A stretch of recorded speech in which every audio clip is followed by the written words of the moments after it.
What exactly is the state of the nation today?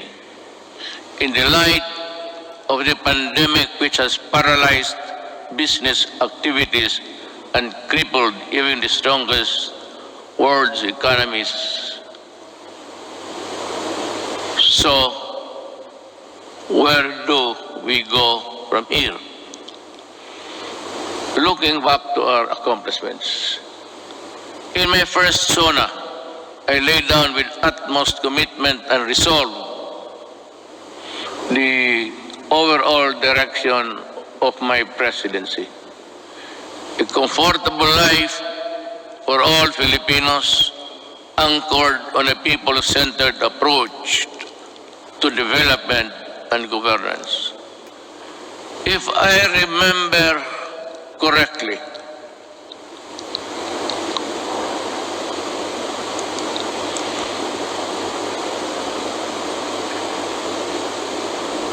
my administration,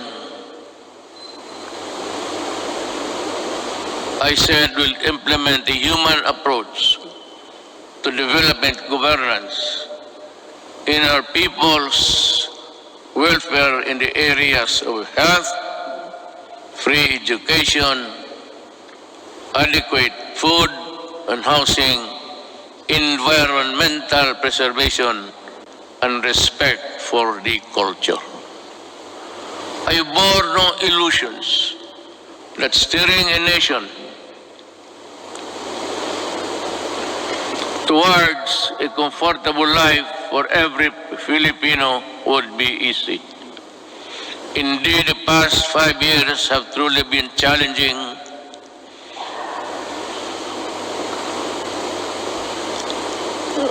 and humbling.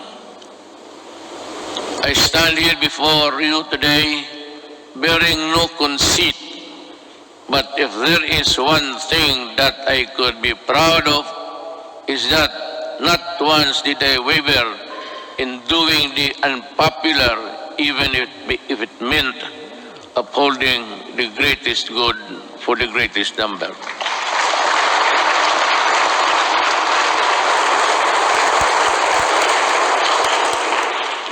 Before I took office, our country was beset with communist insurgency scattered across the nation. A separatist movement that sought to divide us on the basis of religion and religion's deficiencies, and the proliferation of illegal drugs and criminality. Our armed forces were ill-equipped to deal with internal and external threats, while the police force had been overwhelmed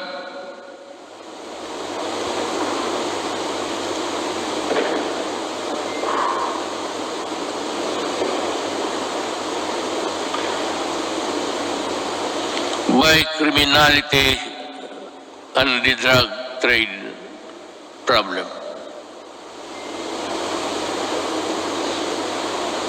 This is why I made it a priority to strengthen the institution, boost the morale of the men and women of the armed forces of the Philippines and the Philippine National Police and other armed services.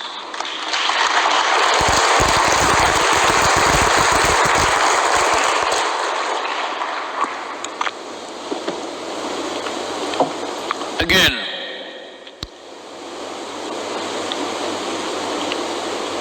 I thank Congress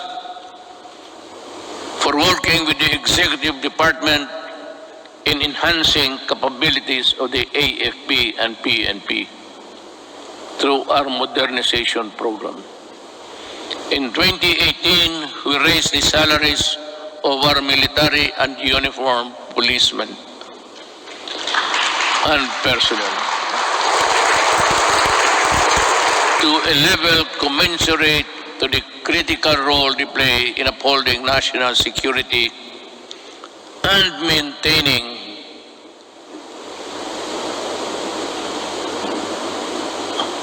order. I am asking Congress to pass a unified system of separation, retirement, and pension of military and uniformed personnel to maintain government fiscal flexibility and provide adequate benefits and remuneration to our men and women in uniform. This shall apply only to the new entrants of the military and civil. Hindi ho lahat. It cannot be that we have to pay so many, even the salaries of the retired. So they get a chunk of the big budget. And if we include the new entrants, the funds available for them would not be enough. It is also high time for us to pass a law providing free legal assistance to AFP and PNP officers, enlisted personnel.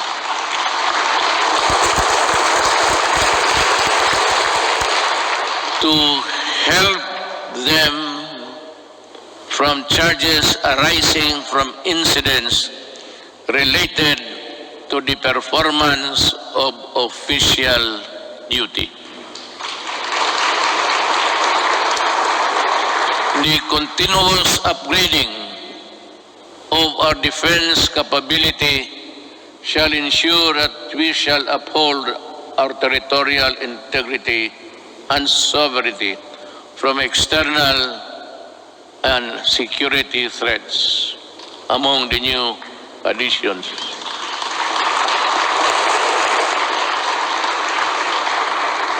We welcome the country's 2 missile-capable warships to enable us to protect our seas by providing them with necessary equipment, by enhancing their professional capabilities, and looking after the families of the soldiers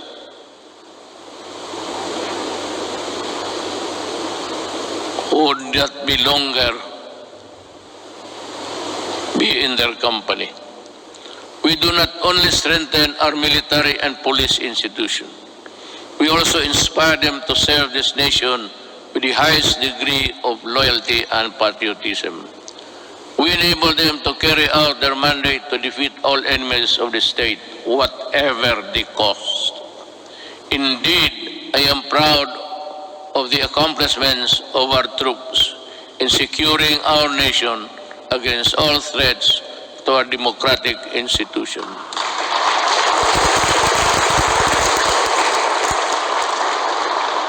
But peace must be realized.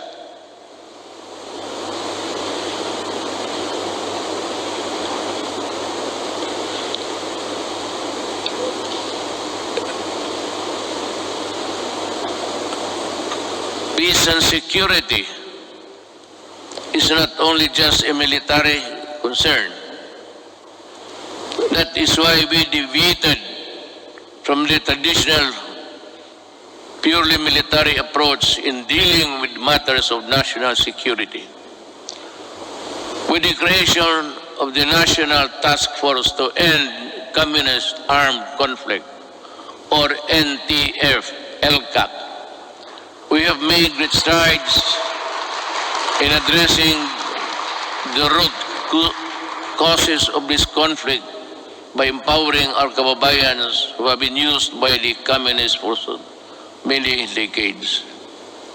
In our continuing effort to build state of safe and conflict-resilient barangays, we have worked towards the sustainable rehabilitation and development of communities where the communists used to operate.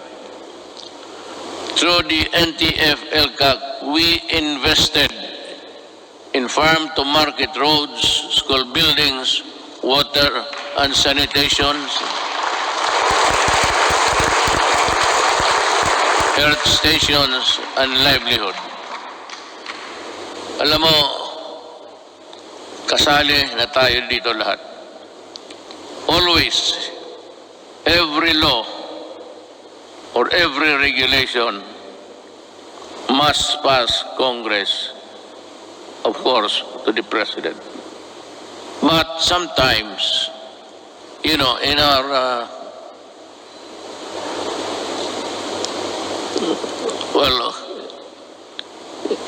in the performance of our duties, we encounter the not so nice of confronting each other. But because of these interventions, more than 70 former 17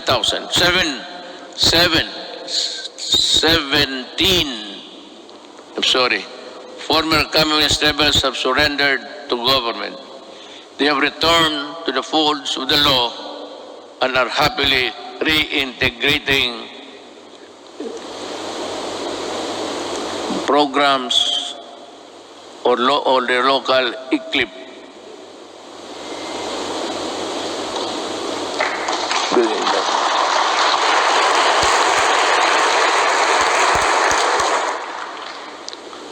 It's either I am talking too fast or too slow, or the operator of this thing here is drowsy.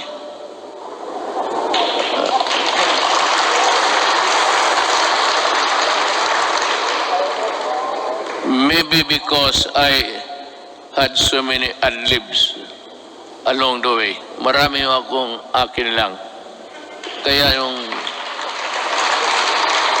nahinto ako when I stop and I'm process something in the gray matter between my ears. Hindi humahabol o hindi alam ng operator. Hindi bale, ma'am. Mahal pa rin kita.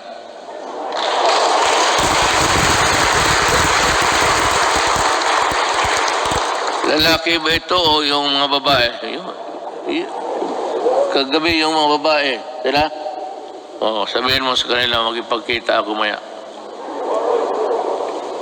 I will embrace them for their punctuality in operating this, this strange machine that gives you the speech. With the support of our local government units, I am confident that support for the communist movement will continue to erode in the next few months. Unlike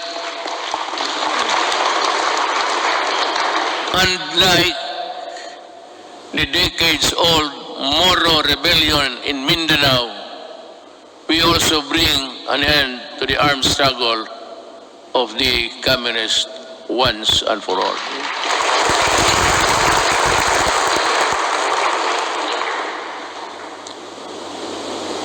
Sa totoo lang, itong komunista, college pa ako. Hanggang ngayon, ang mga sige pa rin. So, speech mo lang ito, kunwari lang, pero ang totoo, there's a lot of fighting going on in the countryside. But I'd like to credit the police and the military for destroying so many communist fronts.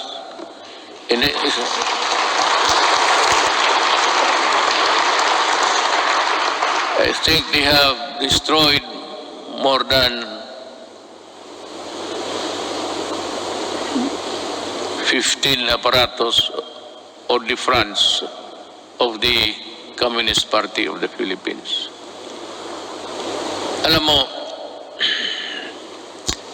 mag-istorya muna tayo sa taxation. I'd like to be frank with you.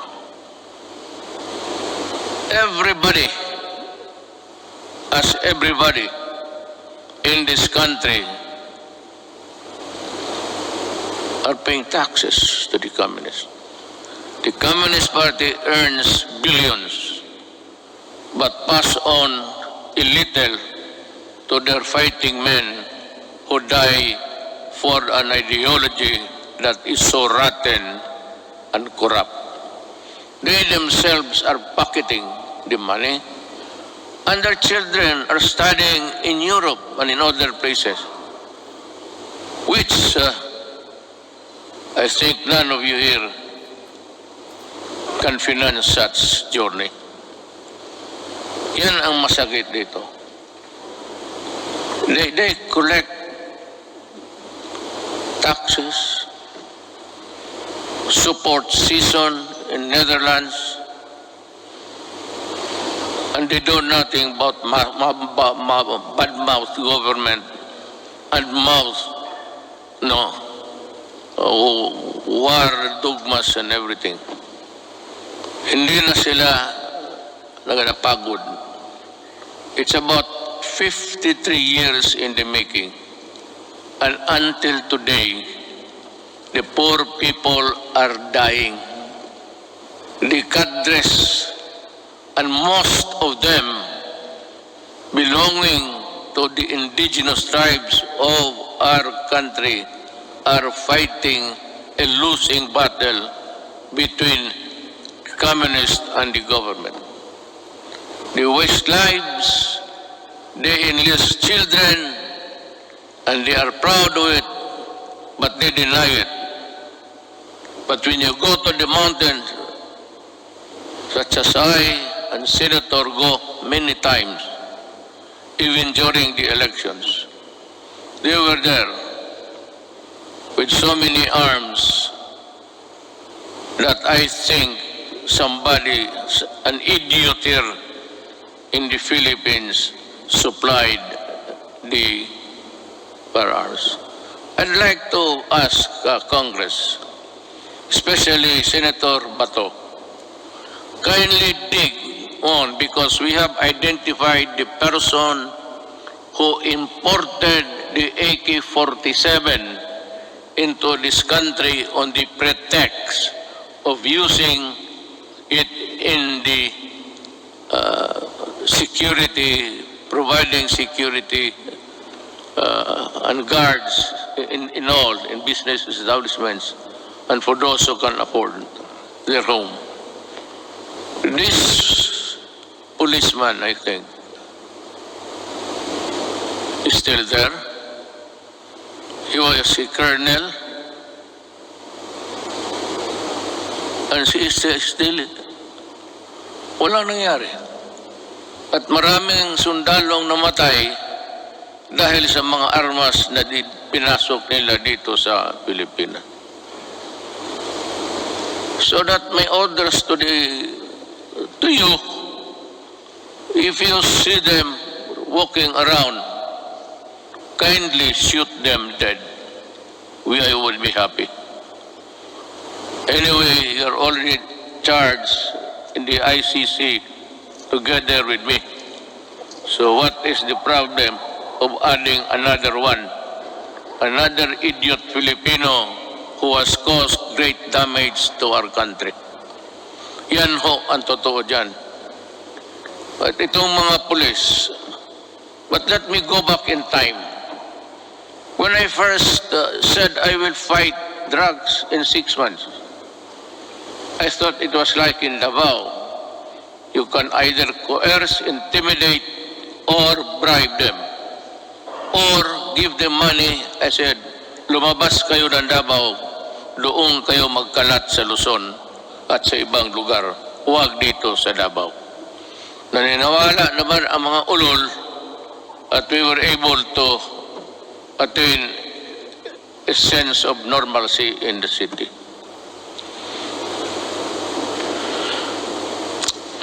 Yun ho ang totoo. There are people charged with corruption and even going to prison for just maybe not telling the truth in their assets and liabilities. Nakukulong. Itong mga pulis were doing their thing their drugs. They were the manufacturers and they were the distributor of drugs. When I became president, I asked De La Rosa. He was the chief of police of my city. I promoted him direct to being PNP chief. 4-star na kaagad, automatic. But I told him and the others, look for the enemies. Look for where they are. And if you find them, destroy the apparatus. Destroy all, from the manufacturers to the peddlers. Because we are fighting a drug war that was being participated in the business by 9 generals of the PNP. Kaya ang sakit sa loob ko, I did not know that I was fighting my own government. Customs and everyone else were facilitating the importation of drugs. And one importation, as you can see it every night on TV, the police now sees about almost $1 billion worth of drugs every day. And if you look at the 888, there are about 1,000 Filipinos arrested every day by the police in connection with drug trafficking. And that is why I go crazy looking at the situation. They are still around. We do not have the laboratories now because nawala na sila. At itong naiwan ngayon are doing the importation. The citizens of another country cook their shabu in their in their tugboat or something, and they threw out the product contained in the plastic bags and with GPS attached to the contraband so that the importers here could find them easily. That is how we are fighting, almost losing a battle against drugs. And now, the Sinaloa gangsters of Mexico and the triad of Laos in that area. They are busy cooking, and we have the Filipinos here with nothing in their mind except to destroy a nation, distributes them. That is what I said. I've been asked the question, and several times I gave the answer. I am a Filipino, and I love my country. I do not want my country in disarray because of drugs. I do not want families break up and become dysfunctional. Yun ang masakit sa akin. If you want to destroy a family, look for a way of the member or a resident of that family home. Biglang mga droga. Pag nandyan na yung droga at they are hooked, and that is the